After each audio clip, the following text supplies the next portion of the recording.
दोस्तों अज मैं कई दिनों तो बाद तुहाडे सामने एक कहानी लैके हाज़र होया हाँ। इस तो पहला कि मैं कहानी की शुरुआत करा, प्लीज़ मेरे चैनल नूं सबसक्राइब कर दो, लाइक और कमेंट करो, शेयर भी कर देना। पेश है कहानी गुसैल राजा ते सियाणा मंत्री। पाटलीपुत्र नगर के आले दुआले एक वड्डे इलाके ते एक राजा राज करदा सी, जिसका नाम गुरसरण राव सी। उंज तां राजा इंसाफ पसंद सी, पर वह कन्ना दा कच्चा सी। उस विच एक होर औगण सी कि वह बहुत गुसैल सी। वह आम तौर ते बिना दोष सिद्ध कीतिਆਂ आरोपी नूं सज़ा सुना दिंदा सी। उसका नीलोफर नां दा एक मंत्री सी, जो बहुत सियाणा सी। कई उलझन भरे मसले जो कोई होर दरबारी ना सुलझा सकदा तां नीलोफर जरूर सुलझा दिंदा। उसदे इस गुण तो सारे दरबारी सड़दे सन, क्योंकि राजा नीलोफर नूं उसकी सियाणप ते इनाम भी काफ़ी दिंदा सी। सरस्वती की अपार किरपा उस ते वरदी सी, इसे लिए वो राजे का चहेता बन गया सी। ईरखालू दरबारी अते मंत्री उस नूं फसाउण लई साजिशां करदे रहिंदे, पर सियाणा मंत्री हर वार उन्हां दी साजिश नूं असफल करन विच सफल हो ही जांदा। एक वार दुश्मनां दी चाल सफल हो ही गई।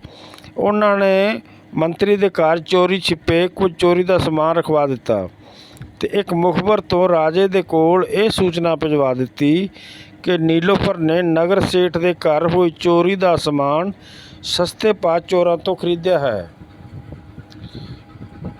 मंत्री दे घर तलाशी लैण ते समान बरामद हो गया। मंत्री नूं मल्लो जोरी दा चोर बना दिता गया। राजे ने मंत्री दी कोई दलील नहीं सुनी ते सज़ा सुना दी। इस दुष्ट मंत्री नूं उच्ची मीनार विच कैद कर दिओ, हर पौड़ी ते पहरा बिठा दिओ।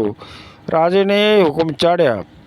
जाण तो पहलां उसने पत्नी नूं समझाया, बुलाया ते कंन विच कोई गल समझा दित्ती। राजे दे सैनिक उस नूं लै गए ते उच्ची मीनार दे उत्ते लिजा के कैद कर दिता। मीनार दे उपर जाण वालियां पौड़ियां ते पहरा बिठा दिता तां कि कैदी भज न जावे।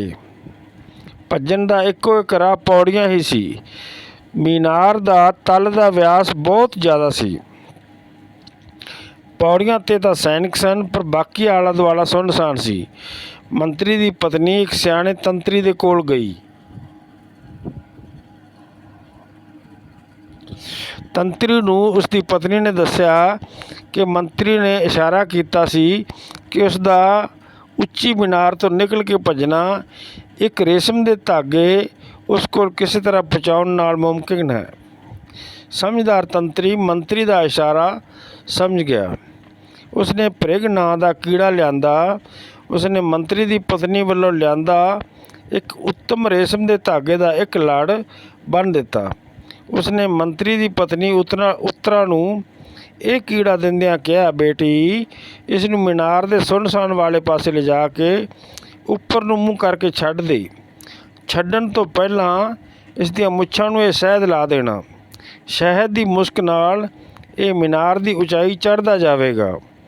जदों धागे का दूसरा लड़ नेड़े आ जाए तो उस नाल थोड़ी मोटी रस्सी बन देना, फिर उस तो मोटी बन देना, फिर मोटा रस्सा। इस तरह रस्सा मंत्री दे कोल पुज जाएगा। रस्से नूं खिच पैण तक रेशमी धागा मंत्री कोल पुज जाएगा। उत्तरा ने इस तरह किया। जदों कीड़ा धागा लैके उपर पुजा तो मंत्री ने कीड़ा फड़ लिया। धागा उसकी पूछ तो खोल के एक बुरजी नाल बन दिता। उसने कीड़े दियां मुच्छां नूं लग्या शहद चूनी नाल सूत के उसके मूँह नूं ला दिता। कीड़ा जदों शहद का आनंद माण हटिया तो उसने उसका मूँह थल्ले करके मीनार की दीवार ते छड़ दिता। कीड़ा हौली हौली तुरदा होया मीनार के तल वल वधन लगा। मंत्री ने फिर धागे की सहायता नाल रस्सा खिंच लिया। रात हो चुकी सी। मंत्री ने रस्सा बुरज नाल बन के थल्ले झूल गया। हौली हौली रस्सी के सहारे थल्ले पुज गया। उसकी ਪਤਨੀ ਉੱਤਰਾ ਉਸ ਦੇ ਥੱਲੇ ਉਡੀਕ ਕਰ ਰਹੀ ਸੀ। ਦੋਵੇਂ ਛੁਪਦੇ ਛੁਪਾਉਂਦੇ ਤੰਤਰੀ ਦੀ ਕੁਟੀਆ ਵਿੱਚ ਪਹੁੰਚ ਗਏ। ਮੰਤਰੀ ਨੇ ਤੰਤਰੀ ਦਾ ਆਭਾਰ ਪ੍ਰਗਟ ਕੀਤਾ। ਤੰਤਰੀ ਦੀ ਸਲਾਹ 'ਤੇ ਮੰਤਰੀ ਭੇਸ ਬਦਲ ਕੇ ਸੁਬਾਹ ਸਿੱਧਾ ਦਰਬਾਰ ਪਹੁੰਚ ਗਿਆ। ਉਸ ਨੇ ਤਿਲਕਧਾਰੀ ਪੰਡਿਤ ਦਾ ਭੇਸ ਧਾਰਿਆ ਹੋਇਆ ਸੀ। ਰਾਜੇ ਨੇ ਪੁੱਛਿਆ, ਆਓ ਪੰਡਿਤ ਜੀ, ਕਿਵੇਂ ਆਉਣਾ ਹੋਇਆ? ਮਹਾਰਾਜ, ਮੈਂ ਤੁਹਾਡਾ ਪਿਆਰਾ ਮੰਤਰੀ ਹਾਂ। ਮੇਰੇ ਨਾਲ ਸਾਜ਼ਿਸ਼ ਹੋਈ ਹੈ, ਭਾਵੇਂ ਤੁਸੀਂ ਪੜਤਾਲ ਕਰ ਲਓ। ਪਰ ਤੂੰ ਸੈਂਕੜੇ ਫੁੱਟ ਉੱਚੀ ਮੀਨਾਰ ਤੋਂ ਥੱਲੇ ਕਿਵੇਂ ਆਇਆ? ਰਾਜਾ ਵੀ ਮੰਤਰੀ ਤੋਂ ਬਿਨਾਂ ਬੇਵੱਲ ਹੋ ਰਿਹਾ ਸੀ, ਇਸ ਲਈ ਨਰਮ ਆਵਾਜ਼ ਵਿੱਚ ਬੋਲਿਆ। ਮੰਤਰੀ ਨੇ ਸੱਚੋ ਸੱਚ ਭ੍ਰਿਗ ਕੀੜੇ ਤੇ ਪਤਨੀ ਦੀ ਸਹਾਇਤਾ ਨਾਲ ਰੱਸੇ ਦੇ ਉੱਪਰ ਪਹੁੰਚਣ ਦੀ ਸਾਰੀ ਘਟਨਾ ਸੁਣਾ ਦਿੱਤੀ।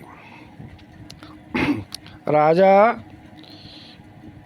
ਉਸ ਦੀ ਸਕੀਮ ਨੂੰ ਸੁਣ ਕੇ ਬਹੁਤ ਖੁਸ਼ ਹੋਇਆ। ਇੰਨੇ ਨੂੰ ਬਾਕੀ ਸ਼ਾਹੀ ਦਰਬਾਰੀ ਵੀ ਆਉਣੇ ਸ਼ੁਰੂ ਹੋ ਗਏ ਸਨ। ਸਾਜ਼ਿਸ਼ਕਰਤਾ ਦਰਬਾਰੀਆਂ ਦੇ ਪੈਰਾਂ ਥੱਲੋਂ ਜ਼ਮੀਨ ਖਿਸਕਣ ਲੱਗੀ। ਰਾਜੇ ਨੇ ਸਭ ਤੋਂ ਪਹਿਲਾਂ ਮੁਖਬਰ ਨੂੰ ਸਦਾ ਲਿਆ।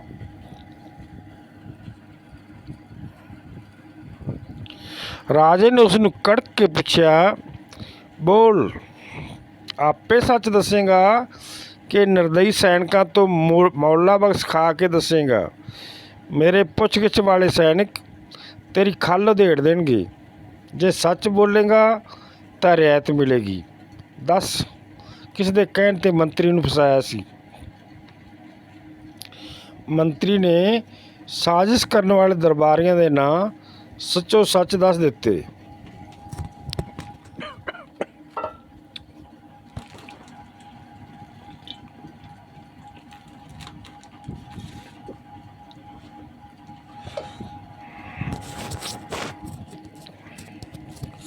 ਰਾਜੇ ਦੇ ਹੁਕਮ 'ਤੇ ਸੈਨਿਕਾਂ ਨੇ ਸਾਜ਼ਿਸ਼ ਕਰਨ ਵਾਲੇ ਦਰਬਾਰੀਆਂ ਦੇ ਹੱਥ ਪਿੱਛੇ ਬੰਨ੍ਹ ਦਿੱਤੇ।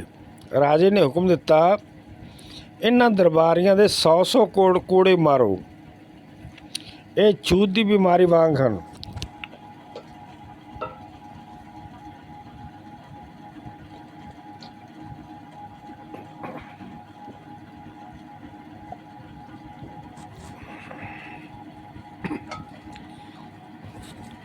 ਤਾਂ ਕਿ ਇਹ ਬਿਮਾਰੀ ਹੋਰ ਨਾ ਫੈਲੇ। ਇਸ ਲਈ ਕੋੜੇ ਮਾਰਨ ਤੋਂ ਬਾਅਦ ਇਹਨਾਂ ਨੂੰ 3-3 ਸਾਲਾਂ ਲਈ ਜੇਲ੍ਹ ਵਿੱਚ ਸਿੱਟ ਦਿਓ।